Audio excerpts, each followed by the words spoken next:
tous, on se retrouve aujourd'hui pour une petite vidéo concernant un film que j'ai pu voir au cinéma. Et tout d'abord, je voudrais vous demander pardon pour cette absence, comment dire, interminable.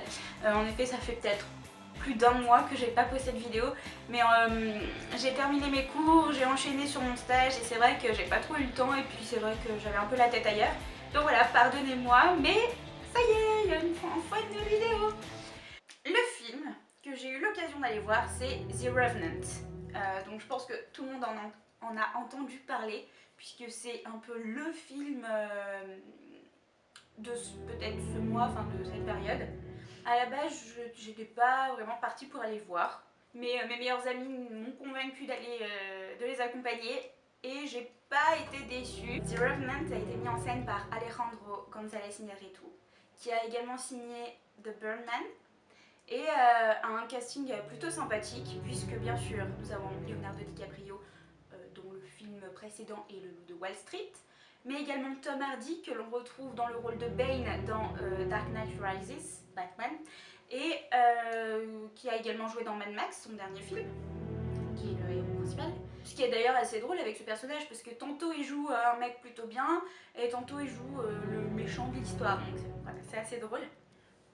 Et nous avons Will Poulter, qui est un comédien qui est un peu connu. Enfin, moi, je l'avais encore pas vraiment remarqué, mais là, comme il fait partie des personnages principaux, on a bien le temps de se faire à son visage et de du coup le reconnaître, puisqu'il a joué dans Narnia, l'Odyssée du passeur d'aurore, et également dans Le Labyrinthe. The Revenant, c'est pas du tout une histoire de zombies, pas du tout une histoire de fantômes. Il n'y a pas de personne qui meurt, qui se relève, quoique. Puisque c'est un peu une histoire comme ça, puisque c'est un survival, c'est-à-dire qu'on est à la frontière de Man vs Wild et d'un film. On a fait en fait Man vs Wild, film, on a tout mis ensemble et ça a donné The Revenant. L'une des raisons pour lesquelles j'avais pas vraiment envie de voir, c'est que je l'apparente en fait à une sorte de film d'auteur, voilà, j'appelle ça comme ça, c'est-à-dire des grandes scènes, voilà, qui sont longues, des plans séquences assez longs, des paysages à perte de vue magnifiques, peu de dialogue et pas vraiment une histoire concrète. Il y a une histoire, mais il n'y a pas d'action. Enfin, comment expliquer? Divergente, il y a une histoire, il y a de l'action, on s'ennuie pas trop. Et The Revenant, je sais pas comment on peut expliquer ça, mais il n'y a pas vraiment d'histoire. Enfin, c'est un peu décousu, on comprend pas trop ce qui se passe. On arrive, on arrive directement dans une scène assez étrange, qu'on comprend peut-être pas forcément au début. Et puis 2h30 de film quand même, hein. Enfin, franchement, quand je suis rentrée dans la salle, je me suis dit, punaise, j'espère que je vais pas en avoir marre, parce que 2h30, c'est quand même long.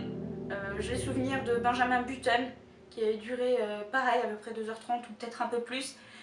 Et franchement, j'en pouvais plus. Voilà, je me suis dit 2h30, mon Dieu, mon Dieu, mon Dieu, j'espère qu'il va être bien. J'ai croisé les doigts comme ça. Et oui, il était bien. Alors, c'est pas un film voilà, que je regarderai encore pour le plaisir, ou un film où je retournerai au cinéma encore et encore pour le revoir et le revoir. Je pense pas que j'achèterai le DVD non plus. Mais à voir au moins une fois, il valait le coup. Le jeu de DiCaprio est vraiment magnifique. Enfin, moi, il m'a chamboulé vraiment. Ouais, et je comprends d'ailleurs son Oscar. Enfin, je suis d'accord pour l'Oscar qu'il a eu, parce que je suis pas une experte du cinéma, mais vraiment, il a vraiment eu un très bon rôle et il l'a très bien joué. Les paysages sont juste magnifiques, les scènes sont sublimes.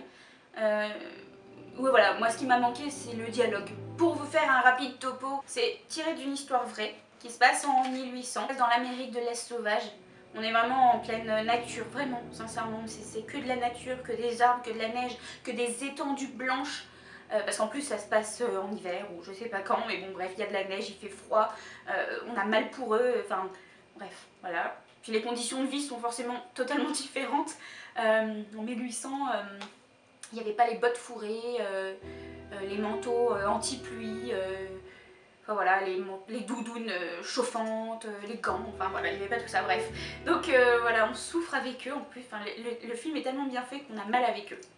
Je n'en dis pas plus. Donc l'histoire tourne autour de Hugh Glass, que l'on surnomme Glass, qui est un trappeur et également la personne qui connaît le mieux la région. Je voudrais pas spoiler, donc je ferai attention. Un jour, il se fait attaquer par un ours. Vraiment, c'est féroce, c'est vraiment sauvage. Et il est vraiment à la limite de la mort. Sauf que Glass refuse de mourir.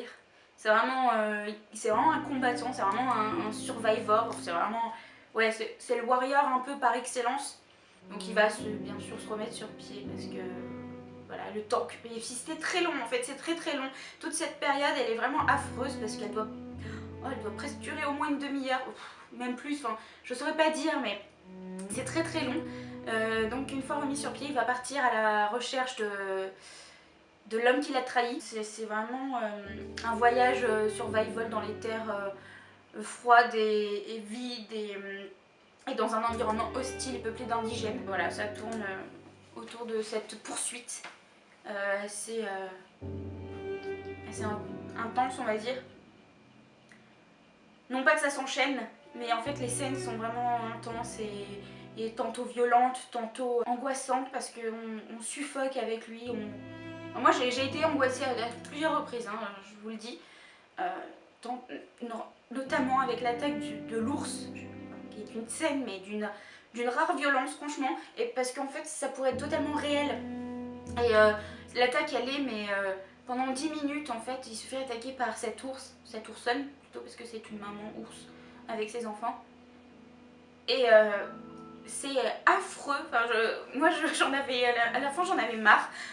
Passer les 5 minutes d'attaque, j'en avais vraiment marre, j'avais envie que ça se termine. Surtout qu'en fait tout tourne autour de cette scène. Donc, voilà, tout le film est orienté autour de ça. Donc c'est voilà, assez atroce, je vous en dis pas plus.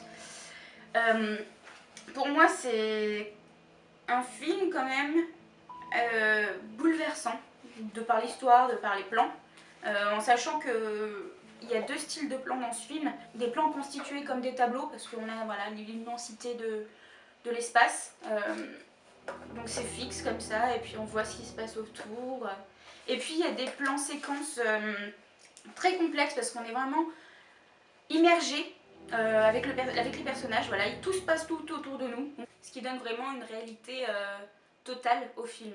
Voilà. Et c'est d'ailleurs, je pense, ce qui fait qu'on suffoque avec lui parce que c'est tellement réaliste qu'on on a l'impression qu'on pourrait être à sa place et on se demande... Moi, je me suis de nombreuses fois demandé au cours du film comment j'aurais fait à sa place pour survivre, en fait, comme ça. C'est un très beau film. C'est très simple. En fait, c'est une histoire très simple et à comprendre. Voilà, il ne faut pas être Einstein. Il y a parfois des lenteurs sur certaines scènes, donc vraiment c'est long en fait. Le film est 2h30, c'est passé très vite, mais certaines scènes sont beaucoup plus longues que d'autres et la forme dépasse le fond, notamment avec le jeu des acteurs, les plans, la mise en scène, enfin voilà, contrairement à l'histoire qui est vraiment mise en retrait, c'est pas l'élément central du film. Donc si vous cherchez vraiment une histoire à suivre, c'est peut-être pas le bon film. Il faut savoir également, pour terminer, que c'est le film qui a été le plus nominé aux Oscars 2016 puisqu'il a été nominé 12 fois, mais on a seulement gagné 3, dont un Oscar pour le meilleur acteur pour Leonardo DiCaprio. Enfin! Alléluia. Lui qui l'a... Enfin, d'ailleurs, moi j'ai toujours trouvé ça étonnant avec les films qu'il a fait entre Le Loup de Wall Street, Gatsby, Titanic. J'ai toujours été très étonnée qu'il n'ait pas eu d'Oscar.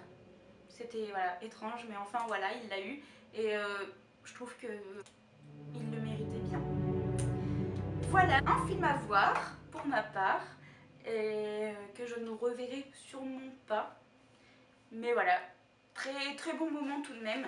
Et je ne regrette vraiment pas d'être allée le voir pour avoir mon propre avis sur ce film. Donc n'hésitez pas à me dire ce que vous en avez pensé, et si vous êtes allé le voir. On en discute, il n'y a pas de problème, ça me fera extrêmement plaisir. Je vous remercie en tout cas, je vous souhaite un très bon week-end, une très bonne semaine, une très belle vie. Et je vous embrasse et à très bientôt pour une nouvelle vidéo. Bye bye!